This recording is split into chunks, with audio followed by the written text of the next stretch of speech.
Estamos en el Palacio San Francisco en Bogotá, bello por su arquitectura colonial, pero acá se esconde una leyenda y un misterio. Acompáñenme a contarla. Vamos a adentrarnos en la oscura historia de uno de los edificios más emblemáticos de Bogotá, el Palacio de San Francisco. ¿Sabías que detrás de su arquitectura se esconde una leyenda aterradora que ha dejado huellas en la memoria de la ciudad? Se dice que el lugar está maldito, las sombras de su pasado aún lo rondan. Prepárate porque hoy te contaré la historia de la maldición que ha marcado este icónico edificio. Para entender la maldición, debemos retroceder en el tiempo, mucho antes de que el Palacio San Francisco fuera construido en el siglo XVII. En el terreno donde hoy está el palacio había un convento. Ese convento, dirigido por una orden religiosa estricta, fue el escenario de uno de los secretos mejor guardados de la Bogotá colonial. Según documentos antiguos, relatos transmitidos de generación en generación, un grupo de monjas y sacerdotes comenzó a involucrarse en prácticas prohibidas, invocaciones y rituales ocultos que desafiaban las normas de la iglesia. Dicen que buscaban el poder del más allá, pero algo salió mal.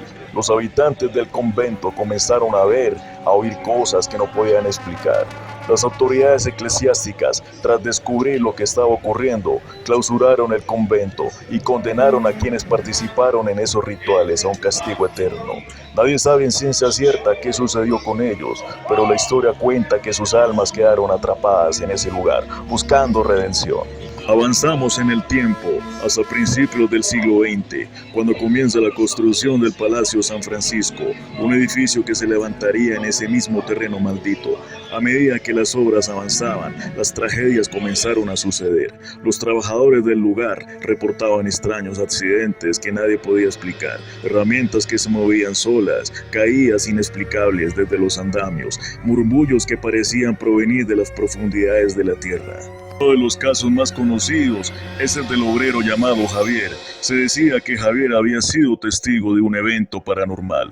Una noche después de que el resto de los trabajadores se hubieran ido, se quedó para terminar algunas tareas pendientes. En medio de la oscuridad, escuchó un llanto pensando alguien se había quedado atrapado. Fue a investigar, lo que encontró fue aterrador. Una figura oscura encapuchada, de que solo podía ver unos ojos brillantes. Lo miraba desde la distancia, corrió hacia la salida pero cayó desde el andamio, murió en el acto. Desde entonces se dice que su espíritu aún ronda el edificio. A lo largo de los años, el Palacio San Francisco ha sido testigo de eventos que desafían la lógica. Los vigilantes nocturnos cuentan historias escalofriantes, pasos que se escuchan por los corredores vacíos, puertas que se abren y se cierran solas, y sombras que parecen moverse en la oscuridad. Uno de los relatos más impactantes ocurrió en el año 80, cuando un grupo de empleados decidió investigar el sótano del edificio. Según ellos, sentían una energía extraña que parecía provenir de esa zona. Bajaron al sótano armados con linternas y una grabadora, pensando que todo era una broma, pero lo que encontraron fue aterrador. En una de las esquinas vieron una figura vestida con un hábito de monja. Al principio pensaron que era una persona disfrazada, pero cuando se acercaron, la figura desapareció frente a sus ojos. Los empleados salieron corriendo y nunca más volvieron a bajar al sótano. Las grabaciones que hicieron esa noche revelaron sonidos perturbadores, susurros en un idioma incomprensible y un eco que parecía decir: ayúdanos. En los años 90, un joven historiador llamado Daniel Morales se interesó por las leyendas que rodeaban al Palacio San Francisco. Daniel creía que las historias de fantasmas eran exageraciones, pero su curiosidad lo llevó a investigar los archivos históricos de Bogotá.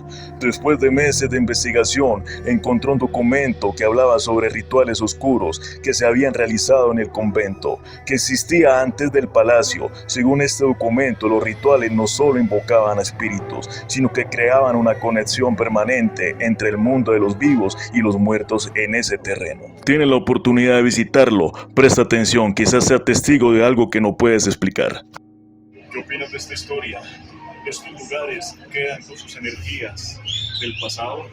Si te gustan estos relatos, suscríbete al canal.